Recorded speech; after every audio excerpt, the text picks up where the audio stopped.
itu namanya. Ini tekniknya disebut bioremediasi. Bioremediasi itu tentang pengolahan suatu limbah menggunakan mikroorganisme. Mikroorganisme tuh kayak bakteri di sekitar kita. Itu jarang orang menganggap bakteri itu penting, bahkan bakteri itu dianggap musuh.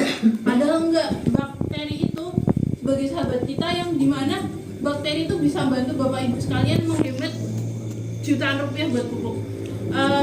Pertama, Bapak Ibu sekalian masukkan semua limbah yang tadi dipotong-potong kecil-kecil. Karena ini kan saya yakin Bapak Ibu sekalian karena kelompok tani udah tahu ini apa. Ini tuh E4 yang berisi lactobacillus dan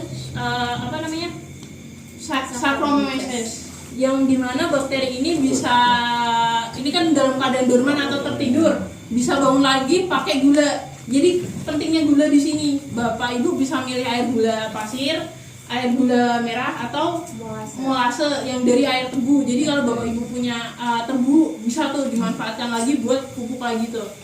Daunnya bisa dimanfaatkan sebagai pupuk organik, molasenya nanti dari olahannya bisa dimanfaatkan buat membangunkan si bakteri. Jadi nanti Bapak Ibu sekalian pakai air cucian beras, bahkan air cucian beras bisa ya Bapak Ibu.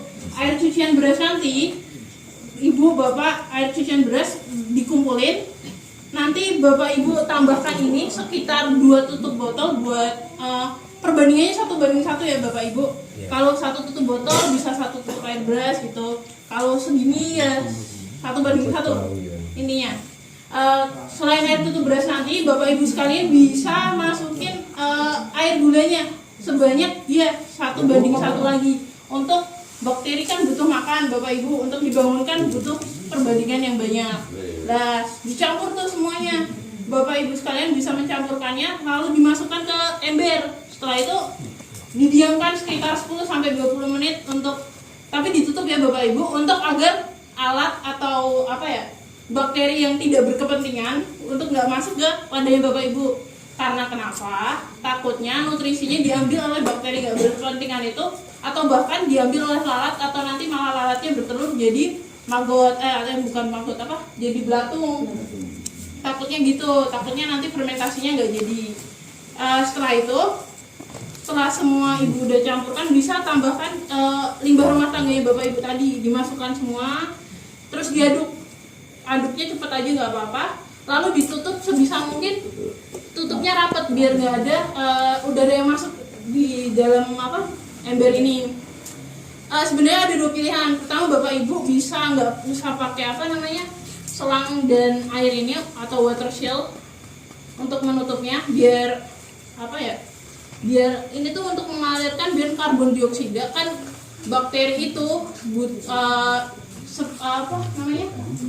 makhluk hidup seperti kita, dia bernafas mengeluarkan karbon dioksida juga. Jadi biar embernya nggak meledak, itu Bapak Ibu sekalian bisa melubanginya dan ngasih selang ini. Tapi kalau nggak mau ribet gitu, bisa ditutup aja, tapi dibuka 5 hari sekali atau 2 hari sekali gitu, untuk ngeluarin udara. Ini untuk Bapak Ibu sekalian, 2 minggu itu waktu yang paling cepat untuk fermentasinya.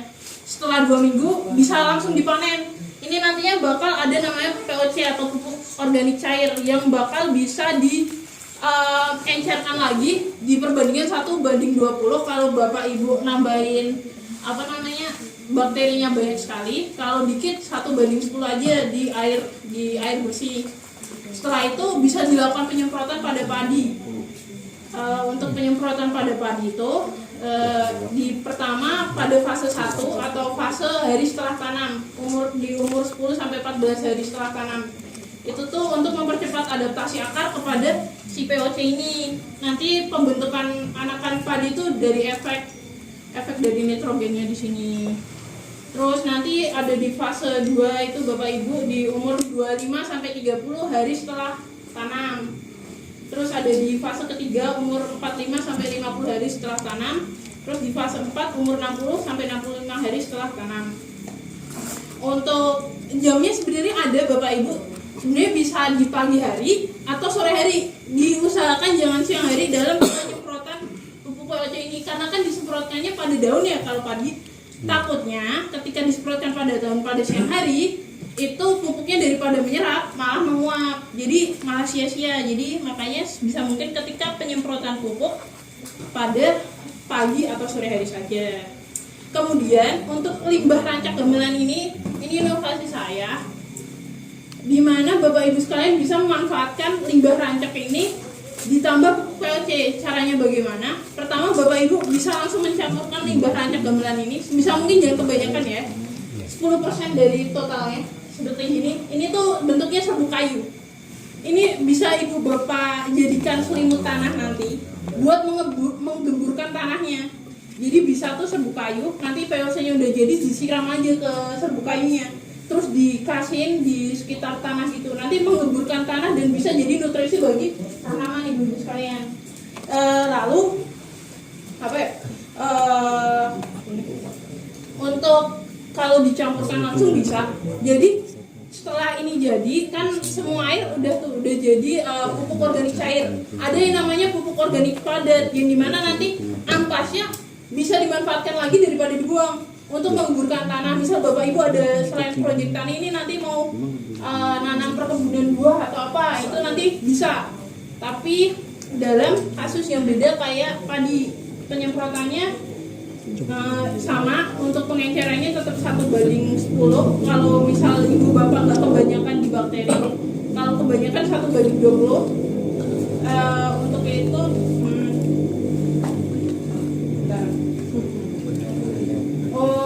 untuk tanaman sayuran atau perkebunan Bapak Ibu sekalian bisa tuh untuk 1 kali seminggu, atau maksimal 2 kali lah untuk seminggu. Atau untuk tanaman buah atau pohon-pohon yang besar yang pokoknya seperti mangga, durian, itu bisa diberikan setiap 2 minggu sekali. Untuk bibit muda itu 10-14 hari sekali. Itu sih Bapak Ibu sekalian. Mungkin ada pertanyaan dari Bapak Ibu sekalian? Monggo. Ada Mbak. Monggo. Perbandingan EM4 dengan air apa ya? Air beras. Bukan. Air beras. Itu berapa? 1 liter berapa itu? 1 liter tuh saya kemarin menggunakan 6 tutup botol Pak. Iya. 6 tutup botol karena untuk perbandingan 1:1 seliter itu kebanyakan ya Pak. Ya. Maaf ya. Itu jadi untuk 1 liter itu penggunaannya sekitar 6 tutup botol Bapak-bapak. Iya, makasih. Iya. Iya. Mana sih Acing ditanyakan Terus Bapak Ibu? penggunaan. Ah, niku. Dan kalau satu kali biasanya kan 17 liter. Iya, 17 liter. Terus berapa pupuk? Ini untuk Pupuknya? pupuknya kan untuk misal kalau Bapak Ibu dalam keadaan normal, misal tidak menambahkan terlalu banyak E4-nya, misal dalam keadaan normal seperti yang saya bilang tadi 6 tutup botol aja dari 1 liter air itu, ini kan 5 liter Pak, dan 5 liter 6 tutup botol. Ini kan 5 liter, maaf ya Pak, 5 liter saya tambahkan 6 tutup botol, itu nanti hasilnya untuk Bapak Ibu sekalian 1:10. Jadi 10 liter air nanti di tangki, diencerin pakai VOC-nya segini 1 liter aja. 1 liter. 1:10 untuk 10 liter 1 liter. Iya, 1 liter. Iya. 1:10. Dan 11. Iya. Pokok lainnya Oh Niki, kalau Bapak Ibu ada cangkang telur itu malah lebih bagus. Kalau misal ada limbah cangkang telur tapi dihaluskan dulu, itu nanti bisa jadi kalsium buat si tanaman. Kalau apalagi yang apa ya, tanamannya itu tanaman gede-gede, yang tanaman mangga itu, pohon-pohon besar itu malah lebih bagus. Terus misal ada tempe malah lebih bagus, bakterinya lebih senang lagi karena ada protein di sana. Jadi benar-benar semua limbah rumah tangga ini bisa Bapak Ibu masukkan. Tadi Romo kok. Ya. Terus Bapak Ibu maaf ya di belakang